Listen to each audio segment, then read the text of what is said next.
దేవుని నామమునకు మహిమ కలుగును గాక. ప్రభునందు ప్రియులరా, మన ప్రభువు రక్షకుడైన యేసు పరిశుద్ధ నామంలో మీ అందరికీ శుభములు.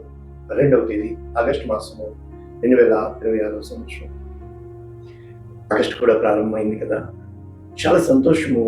మన జీవితంలో మనము సంతోషంగా ఉండాలి అని ఆశపడుతూ ఉంటాము. అదేంటో తెలీదు, దుఃఖాన్ని జ్ఞాపకం చేసుకుంటూ ఉంటాం. అంటే నవ్వించిన వాడు 4 రోజులు గుర్తుంటాడు, ఏడిపించిన వాడిని జీవితాంతము గుర్తు చేసుకుంటాము. పైపెచ్చు అవి గుర్తు చేసుకుని కావాలని మరీ దుఃఖపడుతూ ఉంటాం. కనుక సంతోషానికి దుఃఖానికి తేడా ఏంట్రా అంటే ఏమీ లేదు. మనకి ఇష్టమైంది సంతోషం, కష్టమైంది దుఃఖం. కనుక ఇష్టానికి కష్టానికి తేడా ఏంట్రా అంటే కష్టపడి చదివితే ఫస్ట్ ర్యాంక్ రావచ్చు, కానీ ఇష్టపడి చదివితే ర్యాంకుతో పని లేదు. నీకు ఏది వచ్చినా కూడా ఇష్టంతో చేస్తూ ఉంటావు. కాబట్టి ఇష్టంతో చేసేదానికి ర్యాంకులతో పని ఉండదు, అంటే రిజల్ట్తో పని ఉండదు, అంటే బహుమానాలతో పని ఉండదు, అంటే దేనితో కూడా పని ఉండదు. కారణం నాకు ఇష్టం కనుక చాలా విషయాల్లో ఇష్టము కష్టము రెండు గ్రూపులు. దాన్ని బట్టి మనుషుల్ని మనము దూరమన్నా చేస్తాం, దగ్గరన్నా చేసుకుంటాం. అంటే ఓ మనిషి నీకెవరు దూరం రా అంటే నాకు కష్టమైన వాళ్ళు దూరం, ఎవరు దగ్గర రా అంటే ఇష్టమైన వాళ్ళ దగ్గర. కనుక ఈ ఇష్టమైన వాళ్ళు అదేంటో మళ్ళా చెప్తా ఉంటాము. నా జీవితంలో నేను ఎవరిని ఇష్టపడినా వారు నాకు దూరం అయిపోతూ ఉంటారు. అదేంటో మనకి ఎవరు ఇష్టం లేదో వాళ్ళే దగ్గర అయిపోతూ ఉంటారు. నిజంగా జీవితంలో ఏంటి ఇవన్నీ అని చెప్పి ఆలోచించి చూసినప్పుడు మన ఇష్టం కొన్నాళ్ళు ఉంటుంది, కష్టం చాన్నాళ్ళు ఉంటుంది. బాధలు ఎక్కువ, బంధాలు ఎక్కువ అంటే బహుశా బంధాలు కొన్నాళ్ళు ఉంటాయేమో, కానీ బాధలు నిత్యము ఉంటాయి. కనుక కొన్నాళ్ళు ఉండే బంధాల కంటే నిత్యము ఉండే బాధలతోనే సరిపెట్టేసుకుంటే పోలేదా? కనుక మనకి తెలియకుండానే మనమే థియరీ చేస్తూ ఉంటాము. అంటే తెలియకుండా అనే కంటే అర్థం చేసుకోలేక. అంటే భార్య అంటూ ఉంటుందంట ఒకటే మాట, ఎలాగంటే ఇంకా నేనేం చేయాలి అని చెప్పి భర్త అంటూ ఉంటాడంట, ఏం చేస్తే అర్థం చేసుకుంటుంది అని. అంటే ఇద్దరు చేసేది ఒకటే, ఒకరినొకరు అర్థం చేసుకోవాలని. కానీ ఏదో తెలియని ఎడబాటు, ఆ ఎడబాటు వలన తడబాటు, అది దిద్దుబాటు చేయాలని ఇష్టపడము, కానీ సర్దుబాటు చేసుకుంటూ వెళ్ళిపోతాము. కాలము కలకాలం అలాగా కరిగిపోతూ ఉంటుంది. అంటే ఏంటండి అయ్యగారు అంటే అర్థం ఒకటే, అది అర్థమే పరమాత్మ. అంటే ఎదుటివాడు చేస్తున్న ప్రతి కార్యానికి వాడు అర్థం చేసుకున్న దాన్ని బట్టి ప్రవర్తన ఉంటుంది. చాలాసార్లు నేను అనుకుంటూ ఉంటాను, స్టేటస్లు చూడను, చూస్తే బాధపడతాను, కామెంట్ చేస్తానేమో అని. కానీ ఎందుకో చూడాలనిపిస్తుంది. 1-2 చూసినప్పుడు ఏడవాలనిపిస్తుంది. కారణం ఏంటంటే వాళ్ళు అర్థం చేసుకున్న దాన్ని ప్రజలకి చూపించడానికి ప్రయత్నం చేస్తున్నారు. కారణము ఏంటంటే అయ్యో వీళ్ళు ఇలాగే కదా అర్థం చేసుకుంటారు. అవును, అంతకు మించి ఏం అర్థం చేసుకోగలం చెప్పండి. కొన్ని పరిస్థితులు మనకి అర్థం అయ్యేటట్టుగా ఉంటాయి, కానీ అర్థం కావు. కనుక అంటే అర్థమయ్యేవి అన్నీ కూడా మనకు తెలుసు కాదు, అర్థం కానివి మనకు తెలియదు అని కాదు. మనకి తెలిసినా తెలియకపోయినా మన కోసము కాలము ఆగదు అని కాలంలో వెళ్ళిపోవడమే జీవితం యొక్క పరమార్థం. ఈరోజు అటువంటి వాక్యము, వాగ్దానము, నేను బలిని కోరను కనికరమునే కోరుచున్నాను, నేను బలిని కోరను కనికరమునే కోరుచున్నాను. ఈ వాక్యము యేసుక్రీస్తు ప్రభుల వారు చెప్పారు. అనేక చోట్ల రాయబడి ఉన్నది. అయితే ప్రస్తుతము మత్తయి సువార్త 9వ అధ్యాయము 13వ వచనం, పూర్తి వచనము ఆయన చెప్తున్నాడు, నేను పాపులను పిలవవచ్చు తిని, కానీ నీతిమంతులను పిలవరాదు. 2 గుంపులు, ఒకటి పాపులు, 2 నీతిమంతులు. ఇక కనుక కనికరమునే కోరుచున్నాను, బలిని కోరటం లేదు. ఒకటి కనికరము, రెండవది బలి. ఇక ఈ వాక్య భావము ఏమిటో మొదట మీరు వెళ్ళి నేర్చుకోండి. ఎవరికి చెప్తున్నాడు? ధర్మశాస్త్ర ఉపదేశకులకు, ప్రధాన యాజకులకు, అక్కడ ఉన్న పరిసయ్యులకు, ధర్మశాస్త్రాన్ని ప్రజల ముందు వివరిస్తున్న వారికి. చాలా విషయాల్లో మనం చదువుతూ ఉంటాం. అదే ఇప్పటి వరకు నేను చెప్పింది. చదువుతాం, అది అర్థం అవుతుందా? ఎందుకు ఈ రోజున వాక్యాలు ఈ విధంగా చెప్పాలి అని మనం చూసినప్పుడు ఇక్కడ new international version, Matthew chapter 9 verses 13, but go and learn what this means. దీని భావం ఏంటో మీరు మొదట వెళ్ళి నేర్చుకోండి. ఐ డిజైర్ మెర్సీ, నేను కనికరమును కోరుచున్నాను, నాట్ సాక్రిఫైస్, త్యాగాన్ని కాదు, బలిని కాదు. For I have not come to call the righteous but sinners, నేను నీతిమంతులను పిలువ రాలేదు, కానీ పాపులను పిలవవచ్చు. చాలాసార్లు ఈ వాక్యము నాకు తెలుసు యెషయా 6:6లో ఉంది. అక్కడ రాయబడిన సందర్భము ఏమిటి అనేది ఆ హోషేయ 6:6లో హోషేయ ప్రవక్త రాసిన అనేక లేఖనాలు నెరవేర్పులో ఉన్నాయి. అయితే అయితే అయితే ఒకసారి ఈ వాక్యము మనం చూసినప్పుడు మత్తయి సువార్త 12వ అధ్యాయము 7వ వచనంలో కూడా ఇక్కడ కూడా కోట్ చేస్తున్నాడు యేసయ్య. నేను కనికరమునే కోరుచున్నాను కానీ బలిని కోరను అను వాక్యభావము మీకు తెలిసి ఉంటే నిర్దోషులను దోషులని తీర్పు తీర్చకపోదురు.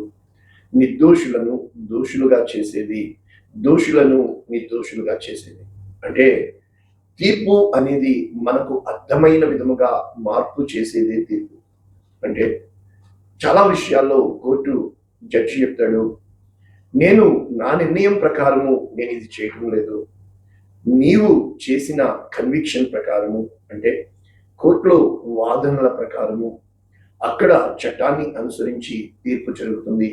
మరి దేవుడు కూడా చట్టాన్ని అనుసరించి తీర్పు తీరుస్తాడా అంటే కాదేమో. ఆయన హృదయాన్ని అనుసరించి కాదేమో, పరిస్థితులను బట్టి కాదేమో. దేవుడు దేనిని బట్టి తీర్పు తీరుస్తాడు అని చెప్తే ఒకే ఒక్క ఎసెన్స్, కనికరమును బట్టి. కనుక కనికరమును బట్టి తీర్పు తీరిస్తే అయ్యో, కనికరము తీర్పుకు మించి అతిశయపడుతుంది. కనికరము అంటే అర్థం ఏంటంటే తీర్పు లేనిదే కనికరము, అదే కృప. ఆయన కృపని కడవరకు ఇవ్వడానికి ప్రయత్నం చేస్తాడు. అది నీతిమంతులకి కాదు, పాపాత్ములకి. ఎందుకు అని అంటే మరి నీతిమంతులు ఎవరు? నీతిమంతులు లేరు, ఒక్కళ్ళు లేరు. కనుక కృప అందరికీ అనుగ్రహిస్తూ ఉంటాడు. ఎలాగా? మనం నేర్చుకునే ముందు ఈ అసలు హోషేయ గ్రంథము 6వ అధ్యాయంలో మనకి ఏమి రాయబడి ఉన్నాయి అని మనం ఒక్కసారి బేస్కి వెళ్ళిపోతే ఇక్కడ స్పష్టంగా దేవుని యొక్క వాక్యము ఏమనుంది? నేను బలిని కోరను, కనికరమును కోరుచున్నాను. దహన బలుల కంటే దేవుని గురించి జ్ఞానం. జ్ఞానం ఏంటి? జ్ఞానం మనము అంటే దేవుడు కోరుకునేవి, దేవుడు కోరుకొననివి. ఒకసారి అది చూసి మళ్ళా వెనక్కి వద్దాము. ఇక్కడ యెషయా గ్రంథము మనం చూసినప్పుడు చాలా స్పష్టంగా 66వ అధ్యాయము ఈ విధంగా దేవుడు మాట్లాడుతున్నాడు యెషయా ద్వారా. యెహోవా ఇలాగు ఆజ్ఞయించున్నాడు, ఆకాశము నా సింహాసనము, భూమి నా పాదపీఠం. అయితే మీరు నా కోసము మందిరము కడుతున్నారు, నాకు విశ్రమ స్థానముగా మందిరము కడుతున్నారు. అవన్నీ కూడా నా హస్తము చేసిన కార్యాలు. అయితే అయితే అయితే ఆయన మందిరాన్ని లక్ష్య పెట్టాడు కానీ హృదయాన్ని లక్ష్య పెడతాడు. కనుక ఆయన నివసించే, విశ్రమించే మందిరము ఏమిటి అనేది చెప్తూ, ఎవడు దీనుడే, విరిగి నలిగిన హృదయము కలవాడే, ఆయన మాట విని వణుకుచున్నాడో వానినే దేవుడు కోరుకుంటాడు. అంటే దేవుడు నువ్వు ఎంత గొప్పగా మందిరము కట్టావు అన్నది చూడు, కానీ నీవు ఎంత గొప్ప హృదయము కలిగి దేవుని ప్రేమను ఇతరులకు చూపించడానికి నీవు సిద్ధముగా ఉన్నావు అన్నది దేవుడు చూస్తూ, ఇక్కడ ఎద్దును వధించువాడు, రక్తాన్ని చిందించేవాడు కాదు, కానీ ఎవరు కావాలి అని చెప్పితే దేవుడు చెప్తున్నాడు, తమకిష్టమైనట్లుగా త్రోవలు ఏర్పరచుకున్నారు, అసహ్యమైన పనులు తమకు ఇష్టముగా ఉన్నవి, కానీ నేను పిలిచినప్పుడు ఒక్కడు కూడా బదులు పలకట్లేదు, నేను మాట్లాడినప్పుడు ఒక్కడు కూడా వినటం లేదు. కనుక వారు నా దృష్టికి ఏది చెడ్డదో వారు అది చేశారు. నాకు ఇది వద్దు, ఇది నాకు ఇష్టం లేదు అని చెప్పిన దాన్ని వారు కోరుకున్నారు అని చెప్పి తన హృదయాన్ని అక్కడ ఆయన వెల్లడి చేస్తున్నాడు. మరి అయ్యా దేవా, నీకు ఇష్టమైనది ఏంటి అని చెప్పినప్పుడు మనందరికీ తెలిసిన వాక్యమే నేను చెప్తున్నాను. సమూయేలు మొదటి గ్రంథము 16వ అధ్యాయంలో అక్కడ కళ్ళ ముందు ఎలియాబు ఉంటే సమూయేలు అనుకుంటున్నాడు కదా, అతని రూపము, అతని ఎత్తు ఎప్పుడైతే చూశాడో, ఎప్పుడైతే అతను ఎలియాబుని చూసిన మరుక్షణము సమూయేలు అనుకుంటున్నాడు, యెహోవా అభిషేకించిన వాడు ఇతడే కదా. అయితే దేవుడు అంటున్నాడు, నీవు పై రూపాన్ని చూస్తున్నావు, అతని ఎత్తును, అతని రూపమును, అతని మాట తీరును నీవు లక్ష్య పెడుతున్నావు, కానీ నేను హృదయాన్ని లక్ష్య పెడతాను. కనుక ఎప్పుడైతే అక్కడ ఉన్న అందరూ అయిపోయారో, ఇంకా ఎవరైనా మిగిలిపోయారా అన్నప్పుడు దావీదును పిలువనంపించినప్పుడు దావీదు లోపలికి వచ్చిన మరుక్షణము దేవుడు చెప్తున్నాడు, నీవు లేచి ఇతన్ని అభిషేకించుము, నేను కోరుకున్నవాడు ఇతడు. అంటే దేవుడు హృదయాల్ని లక్ష్య పెడతాడని మనందరికీ తెలుసు కదా. మరి హృదయము అంటే ఏంటి? ఇలా ఆలోచిద్దాం. ఒక్కటే మాట. ఇర్మియా గ్రంథము 17వ అధ్యాయం 5వ వచనం. దేవుడు ఇలా సెలవిస్తున్నాడు, ఏమని? నరులను ఆశ్రయించి శరీరులను తనకు ఆధారంగా చేసుకోవచ్చు. అంటే హృదయములో ఎవరిని బట్టి కార్యాలు జరుగుతున్నాయి? నరులను. రెండవది శరీరులను. అంటే నరులు శరీరులు అంటే అర్థం ఏంటంటే వీళ్ళు అంతలో కనబడి అంతలో మాయమైపోతారు. ప్రజల పద్ధతులను బట్టి, ఈ లోక ఆచారాలను బట్టి, ఆ పరిస్థితులను బట్టి, ఆ యొక్క ఆలోచించండి, ఇటు పక్కన దేవుడు వారిని శాపగ్రస్తులు అని చెబుతూ, ఇటు పక్కన యెహోవాను నమ్ముకున్నవాడు ధన్యుడు, వానికి ఆశ్రయముగా ఉండును. అంటే ఇక్కడ హృదయములో దేవుణ్ణి లక్ష్య పెట్టేవాడు, దేవుని యందు నమ్మకం ఉంచేవాడు, దేవుణ్ణి సంతోషపెట్టడానికి ప్రయత్నం చేస్తున్నవాడు, దేవుని అందే తన హృదయాన్ని నింపుకుంటున్నవాడు. కనుక ఇద్దరికి ఏంటయ్యా లింకు అంటే హృదయం. ఈ హృదయం మోసకరమైంది. అయితే ఈ మోసకరమైన హృదయంలో ఏముంది? So simple. ఒక్క మాట ఇక్కడ రాయబడుతుంది. ఈ హృదయంలో ఘోరమైన వ్యాధి ఉంది. దీన్ని అర్థం చేసుకోవాలి. ఏ రోజున నీవు అర్థం చేసుకోగలుగుతావు? ప్రవర్తన. అంటే ఈ హృదయాన్ని బట్టి బేస్ చేసి మన ప్రవర్తన ఆధారపడుతుంది. కనుక ఈ ప్రవర్తనను బట్టి మనకి ప్రతిఫలము ఇవ్వబడుతుంది. కారణము, దేవుడు హృదయాలను అంతరంగములను పరీక్షించుచున్నాడు. అంటే ఇప్పుడైతే న్యాయమునకు విరోధముగా ఆస్తి సంపాదించుకునేవాడు, అదే విధముగా దేవుని యందు భయభక్తులు కలిగి, దేవుని యందు వినయము కలిగి, దేవుని కోసము బ్రతికేవాడు. కనుక ఈ రెండు గుంపుల్లో మనము ఎలా లింక్ చేయొచ్చు? So simple. చాలాసార్లు మనకి పరిస్థితులు సవాలు విసురుతూ ఉంటాయి, పరిస్థితులు మన మీద అటాక్ చేస్తూ ఉంటాయి. ఎలాగా? ఒక మాటలో చెప్పాలంటే యెషయా గ్రంథము 29:10, యెహోవా మీ మీద గాఢ నిద్రాత్మ కుమ్మరించాడు. ఫైన్. అయితే నేత్రములు కళ్ళు ఎవరంట? ప్రవక్త చెరగుటి అన్నాడు. మీకు శిరస్సులుగా ఉన్న దీర్ఘదర్శులకు ముసుగు వేసి అన్నాడు. కనుక ఈ జీవితం, మన జీవితం నీ ఒకటి నా ఒకటి, ఒక ప్రకటన గూఢమైన గ్రంథవాక్యం వలె ఉన్నది. అంటే ఈ గ్రంథము నీ ముందు ఇవ్వబడుతుంది, కానీ నీవు దయచేసి దీనిని చదువుమని అక్షరములు తెలిసిన వానికి, అంటే చదవడం వచ్చిన వానికి అప్పగిస్తే, ఇది నాకు అర్థం కావటం లేదు, అది గూఢార్థంగా ఉంది. అయితే దీనిని చదువుమని అక్షరములు తెలియని వానికి అప్పగించితే, అక్షరములు నాకు తెలియదు, నాకు చదువు రాదు, కనుక నేను, అంటే నోటి మాటతో వచ్చున్నారు, పెదవులతో ఘనపరుస్తున్నారు, హృదయము దూరం చేసుకుని ఉన్నారు. కనుక మానవుల పద్ధతులను బట్టి, కనుక దేవుడు ఏమంటున్నాడు?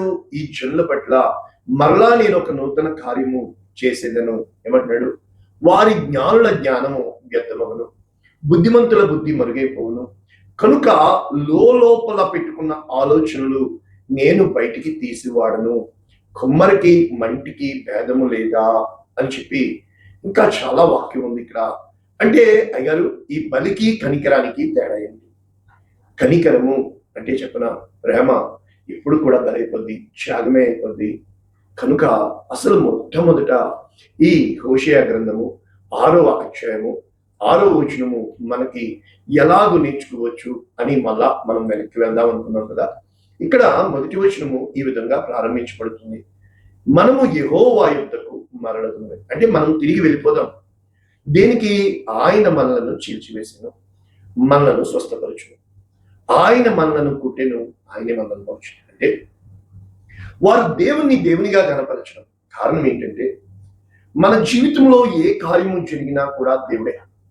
అంటే మనకి దగ్గరయ్యే వాళ్ళు దేవుడే, దూరం చేసేవాడు దేవుడే. మన జీవితంలో అన్ని కార్యాలకి కూడా దేవుని అధీనంలో లేకుండా ఏ కార్యము జరగదు. దేవుడు ఉన్నాడు అని నేను 100కి 100% రుచి చూసి నా జీవిత అనుభవంలో దేవుని కార్యాలు అర్థం చేసుకుని మీకు వివరిస్తున్న ఈ దైవ గ్రంథము నా జీవితంలో సత్యమని, ఎలాగా? ఆయనే మనలను చీల్చివేశాను, మనలను స్వస్థపరచు. అంటే రోగము ఇచ్చేవాడు దేవుడే, రోగాన్ని స్వస్థపరిచేవాడు దేవుడే, గాయము చేసేవాడు దేవుడే, గాయమును కట్టువాడు దేవుడే, కృంగదీయువాడు దేవుడే, లేవనెత్తువాడు దేవుడే. ఆయన పెంట కుప్పల మీద నుంచి దీన దరిద్రులను పైకి లేవనెత్తాడు. అంటే మనము గాడ్లీ కాన్షియస్నెస్ కలిగి ఉండాలి. అంటే దేవుని యందు మనము అవగాహన కలిగి ఉండాలి. ఈ అవగాహన అనేది చదువును బట్టి రాదు, పరిస్థితులను బట్టి కాదు. నీ హృదయంలో ఏ రోజునైతే నీ హృదయంలో ఏమి జరుగుతుంది, నీ చుట్టూ కీడు జరుగుతుంది కదా, కానీ నువ్వు ఏ రోజు కీడుకి ప్రతి కీడు చేయదనని నువ్వు తలంచకూడదు. ఏ రోజు కూడా నీవు మేలుతోనే నీ హృదయాన్ని నింపబడాలి. ఎలా ఉంటుందంటే అది చాలా కష్టంగా ఉంటుంది. అంటే యు ఆర్ రియాక్టింగ్ అంటూ ఈవిల్ టు ఈవిల్. అంటే నువ్వు కీడుకి కీడు, నో నో నో నో. కారణం ఏంటి? ఆయన మనలను కొట్టెను. అంటే మనల్ని నరులు కాదు కొడుతుంది, అంటే పరులు కాదు తిడుతుంది. మనకి ఈ లోకంలోకి ఏమీ తేలేదు, ఏమీ తీసుకొని పోలేదు. కనుక ఇక్కడ చెప్పబడుతున్న కాంటెక్స్ట్ 2 దినములైన తర్వాత ఆయన మనలను బ్రతికించును, మనము ఆయన సముఖమందు బ్రతుకున్నట్లు 3వ దినమున ఆయన స్థిరపరచును అని ఇక్కడ రాస్తూ యెహోవాను గూర్చిన జ్ఞానము అంటే దేవుడు ఏం చేస్తున్నాడు, ఎందుకు నాకు ఈ పరిస్థితి కలుగుతుంది, ఎందుకు నాకు ఈ జీవితంలో ఇలా వెళ్తుంది, ఎందుకు నాకు దెబ్బ పడుతుంది అంటే ఏదైనా కూడా ఆలోచన ఉన్నవాడు చాలా చక్కగా ఉన్నతమైన స్థితికి వస్తాడు. ఆవేశంతో ఉన్నవాడు రోజు రోజుకి దిగజారిపోతాడు. అంటే రండి యెహోవాను గూర్చిన జ్ఞానము సంపాదించుకున్నటకు నెంబర్ 1 ఒకటి రావాలి, 2 అనుసరించాలి. కారణము 3వ పాయింట్ చెప్పబడుతుంది, ఉదయము తప్పక వచ్చు రీతిని ఆయన ఉదయించును. అంటే ఈ చీకటి గతించిపోవును, ఈ రాత్రి ఖచ్చితంగా రేపు ఉదయం తెల్లారుతుంది అన్న నమ్మకం నీలో కలగాలి. 3వ పాయింట్. 4వ పాయింట్, వర్షము వలె ఆయన మన యొద్దకు వచ్చును. ఖచ్చితంగా ఈరోజు ఎండ ఉంటుంది, కానీ వర్షము నీ మీద కుమ్మరిస్తాడు. అంటే భూమిని తడుపునట్టి తొలకరి వర్షము, కడవరి వర్షము. కనుక పూర్తిగా నువ్వు దేవుని నమ్మాలి. అంటే మొట్టమొదట ఆయన వైపు తిరగాలి, 2వది ఆయనను అనుసరించాలి, 3వది ద బేస్ నీవు నమ్మాలి. కనుక ఇక్కడ మళ్ళా దేవుడు చెప్తున్నాడు, ఎఫ్రాయిము నేను నిన్నేం చేయగలను, యోధా నేను నిన్నేం చేస్తాను. కనుక మేఘము ఎగిరిపోవునట్లు, అంటే మబ్బు తొలగిపోవునట్లు, ప్రాతకాలమున పడు మంచు అంటే అర్థం ఏంటంటే తెల్లవారు లేచిన వెంటనే ఎలాగ పొగమంచు మాయమైపోద్దో సూర్యోదయానికి మన జీవితంలో కూడా ఏది శాశ్వతము కాదు అని చెప్పి ఇక్కడ చెప్పడానికి ఆదాము నిబంధన మీరినట్లు. కనుక ఆదాము పాపం చేల నిబంధన మీరాడు. ఏ రోజునైతే మనము ఆ ప్రమాణము చేసిన మరుక్షణము ప్రమాణము మనల్ని తరుముతూ ఉంటుంది. అయితే ఎందుకు అర్థం చేసుకోలేకపోతున్నాం? ఇక్కడ మనం చూసినప్పుడు స్పష్టంగా పరిశుద్ధ గ్రంథం కోసం చదివాం కదా. ఈ నెహెమ్యా గ్రంథము 8వ అధ్యాయంలో ఈ విధముగా ఉంది. ఎంతమంది పరిశుద్ధ గ్రంథం చదివి అర్థం చేసుకొని గ్రహించి ఈ వాక్యాలు వింటున్నారు నాకు తెలీదు. ఈ 8వ అధ్యాయంలో నెహెమ్యా గ్రంథము 7వ నెల రాగా జనులందరూ ఏక మనస్కులై నీటి గుమ్మము ఎదుట మైదానమునకు రాగా మోషే ధర్మశాస్త్ర గ్రంథము తెచ్చి యాజకుడైన ఎజ్రా, ఆ దినమున ఎన్ని స్టేజెస్ గుంపులు ప్రజలు ఉంటారో చూడండి. చదవబడు దానిని గ్రహింప శక్తి గల స్త్రీ పురుషులు కలిసిన సమాజం అంతటి ఎదుట. ఒకటి, చదువు వచ్చిన వారు కాదు, చదవబడిన దానిని గ్రహించ శక్తి కలిగిన వారు. కనుక దానియేలుకు నీకు గ్రహించే శక్తి ఇస్తాను. చదవడం ముఖ్యం కాదు, చదువుతున్నది గ్రహించే శక్తి, పర్సెప్షన్, నాలెడ్జ్. ఎలాగా అక్కడ చెబుతూ నెంబర్ 1, తెలివితో వినగల వారందరికీ చదివి వినిపించుచూ వచ్చాను. ఆ ధర్మశాస్త్రంను వారు శ్రద్ధతో విన్నారు. అయితే ఇక్కడ పులిపీట్ కోసం రాయబడింది, పని కొరకు కర్రతో చేయబడిన ఒక పీఠం. అయితే ఇక్కడ మనము చూసినప్పుడు అక్కడ జనులు అందరూ చూచుచుండగా గ్రంథము విప్పగానే జనులందరూ నిలవబడి ఎజ్రా మహాదేవుడైన యెహోవాను స్తుతించగా జనులందరూ తమ చేతులెత్తి ఆమేన్ ఆమేన్ అని నేలకు ముఖములు వంచుకొని యెహోవాకు నమస్కరించింది. కనుక ధర్మశాస్త్రం యొక్క తాత్పర్యము తెలియజేసి చూసారా. ఉప్పు కప్పు రంగు ఒక్క పోలిక. అంటే ఆ చదవడము కాదు, దాని అర్థము గ్రహించినట్లు. అంటే వారు దేవుని గ్రంథమును స్పష్టముగా చదివి వినిపించి జనులు బాగుగా గ్రహించినట్లు అర్థం చెప్పారు. అంటే మొట్టమొదట స్పష్టముగా చదివి, రెండవది వారికి వినేటట్లు చేసి, మూడవది గ్రహించినట్లు అర్థం చెప్పాలి. అయితే ఎప్పుడైతే వారికి అర్థమైందో మనకు తెలియదు, ఏడవడం మొదలుపెట్టారు. ఎప్పుడైతే ఏడుస్తున్నారో అప్పుడు ఎజ్రా మరియు లేవీయులు చెబుతున్నారు, దుఃఖపడవద్దు, ఏడవవద్దు, ఇది ప్రతిష్ఠితమైన దినము కనుక మనము సంతోషముతో ఉండాలా, దుఃఖపడకుడి, యెహోవా యందు ఆనందించుట వలన మీరు బలము పొందుతారు. ఈ రోజున ఆలోచించండి, ఎన్నోసార్లు మనం అంటున్నాం కదా, ఎవరు నన్ను అర్థం చేసుకోవడం లేదు, ఎవరికీ నేను అర్థం కాదు, నేను ఒంటరి కాదండి. అందుకనే కదా ఆ స్టేటస్లను చూస్తుంటే బాధ కలుగుతుంది. ఎవరు అర్థం చేసుకోవాలని నువ్వు ఆశపడుతున్నావో అది ఎన్నటికీ జరగని పని. అయితే నిన్ను అర్థం చేసుకునేవాడు దేవుడని, ఆయన చేతుల్లో నీ చేతిరాత కాదు, నీ తలరాత కాదు, ఆయన గ్రంథంలో నీ జీవితాన్ని రాసి ఉంచున్నాడని. విధి ఆడే వింత నాటకం కాదు. కాలం ఎదురు తిరగదు, కాలం కాటేయదు, కాలం కలిసిరాని కాలం అని ఏమీ లేదు.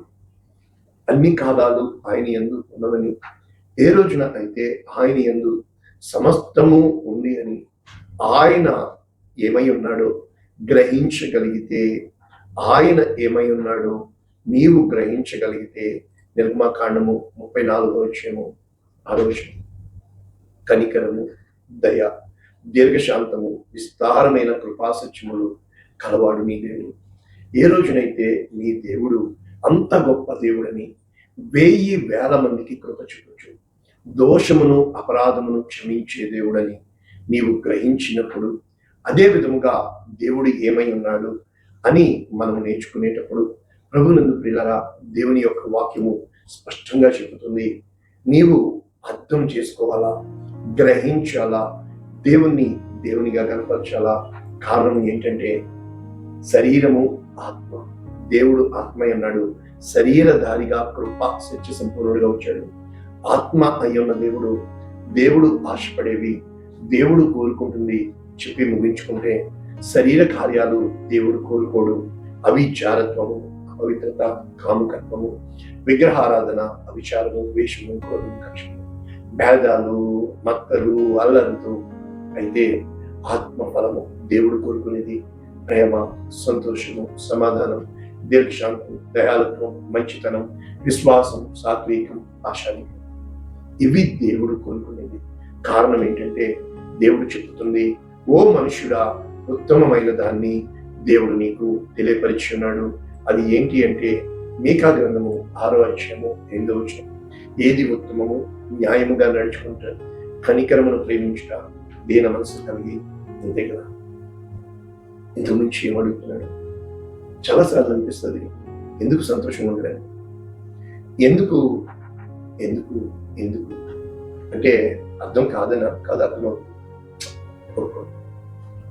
అంటే అర్థం లేదన్నా, అర్థం ఉంది కానీ ఎందుకు అంటే తెలియదు, అదే పాపం. తెలిసి అయినా కూడా చేస్తున్నావు, అదే పాపం. అయితే పోనీలే, పాపం ఇదే కనికరం. ఏ రోజునైతే నీవు ఆ విధంగా నీ మైండ్ సెట్ చేసుకుంటావో, ఆ విధంగా నీ హృదయాన్ని పెట్టుకుంటావో, ఆ విధంగా నీ స్థితిగతులను పెట్టుకుంటావో, దేవుడు ఉన్నాడు. ఆయన సత్యవంతుడు, ఆయనకి మరుగైంది, అసాధ్యమైంది ఏదీ లేదు. ప్రార్థన చేయి. పరిశుద్ధుడా, ప్రేమ నీవు కోరుకునేవి, నీవు కోరనివి, నీకు ఇష్టమైనవి, నీకు అసహ్యమైనవి, నీవు బలిని కోరటం లేదు, కనికరం లేదు. కనుక ఈ రోజున మా జీవితాల్లో దీవా అనేక మందికి ఆశీర్వాదం వచ్చాను. నీ కృపారక్షణ విన్నపిస్తున్నాను, దీవిస్తున్నాను. ఆమేన్. God bless you.